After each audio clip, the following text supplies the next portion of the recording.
What if I told you the quietest room in Davos just heard the loudest declaration of the decade? At the World Economic Forum 2026, Canada's Prime Minister Mark Carney didn't just challenge US leadership, he pronounced the end of an era.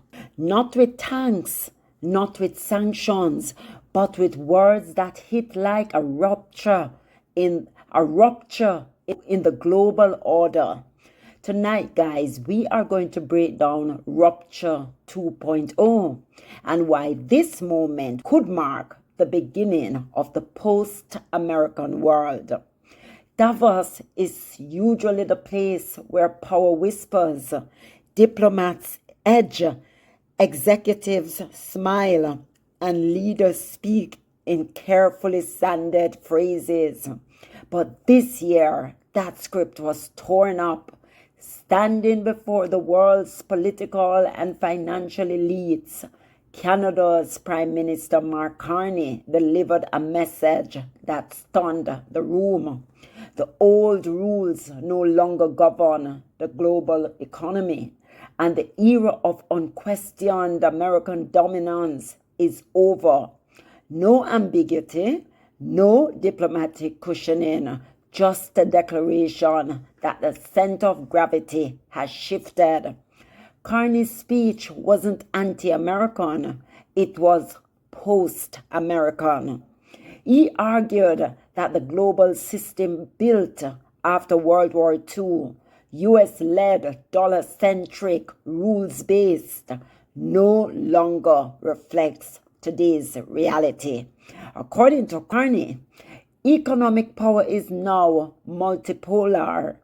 Climate risk is a financial risk, and nations can no longer outsource stability to Washington. In short, the world doesn't revolve around one capital anymore, and Canada, he implied, is ready to help rewrite the rules. Here's where this mattered. Mark Carney isn't a firebrand populist. He's not a revolutionary outsider. He's a former central banker, a Davos insider, a man who once helped design the very system he's now declaring obsolete. That's what made this moment so explosive. This wasn't rebellion from the margins. It was defection from the core. When someone like Carney says the system is over, global markets listen, allies take notes, and Washington feels the shift. Carney's message was also about Canada, not as America's junior partner, but as a bridge power. Amen and amen. It seems that every day we're reminded that we live in an era of great power rivalry, that the rules-based order is fading, that the strong can do what they can and the weak must suffer what they must. And this aphorism of Thucydides is presented as inevitable, as the natural logic of international relations reasserting itself. And faced with this logic, there is a strong tendency for countries to go along to get along, to accommodate, to avoid trouble, to hope that compliance will buy safety. Well, it won't. So what are our options? In 1978, the Czech dissident Václav Havel, later president, wrote an essay called The Power of the Powerless. And in it, he asked a simple question: how did the communist system sustain itself? And his answer began with a greengrocer. Every morning, this shopkeeper places a sign in his window: "Workers of the world unite." He doesn't believe it. No one does. But he places a sign anyway to avoid trouble, to signal compliance, to get along. And because every shopkeeper on every street does the same, the system persists. not through violence alone, but through the participation of ordinary people in rituals they privately know to be false. Havel called this living within a lie. The system's power comes not from its truth, but from everyone's willingness to perform as if it were true. And its fragility comes from the same source. When even one person stops performing, when the greengrocer removes his sign, the illusion begins to crack. No, but it missed me no member.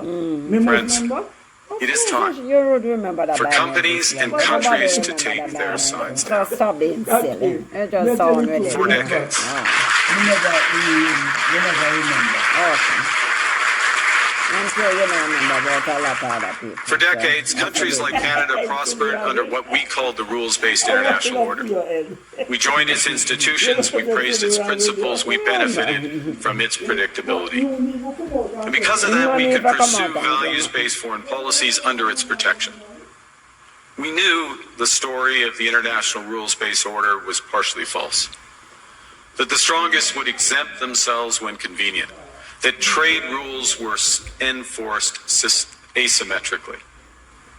And we knew that international law applied with varying rigor depending on the identity of the accused or the victim. This fiction was useful. And American hegemony in particular helped provide public goods, open sea lanes, a stable financial system, collective security, and support for frameworks for resolving disputes. So we placed the sign in the window. We participated in the rituals. And we largely avoided calling out the gaps between rhetoric and reality. This bargain no longer works. Let me be direct. We are in the midst of a rupture, not a transition. Over the past 2 decades, a series of crises in finance, health, energy, and geopolitics have laid bare the risks of extreme global integration. But more recently, great powers have begun using economic integration as weapons. Tariffs as leverage, financial infrastructure as coercion, supply chains as vulnerabilities to be exploited. You cannot live within the lie of mutual benefit through integration when integration becomes the source of your subordination. The multilateral institutions on which the middle powers have relied, the WTO, the UN, the COP, the architecture, the very architecture of collective problem solving are under threat. And as a result, many countries are drawing the same conclusions, that they must develop greater strategic autonomy in energy, food, critical minerals, in finance and supply chains. And this impulse is understandable. A country that can't feed itself, fuel itself, or defend itself has few options. When the rules no longer protect you, you must protect yourself. But let's be clear-eyed about where this leads. The world of fortresses will be poorer, more fragile, and less sustainable. And there's another truth.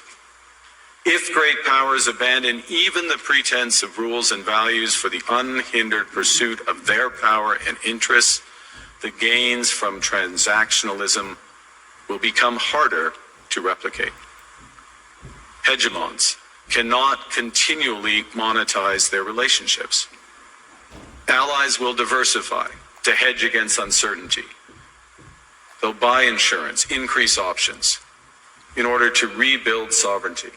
Sovereignty that was once grounded in rules but will increasingly be anchored in the ability to... A country positioned between the US and Europe, climate leadership and financial stability, old alliances and new economic blocs.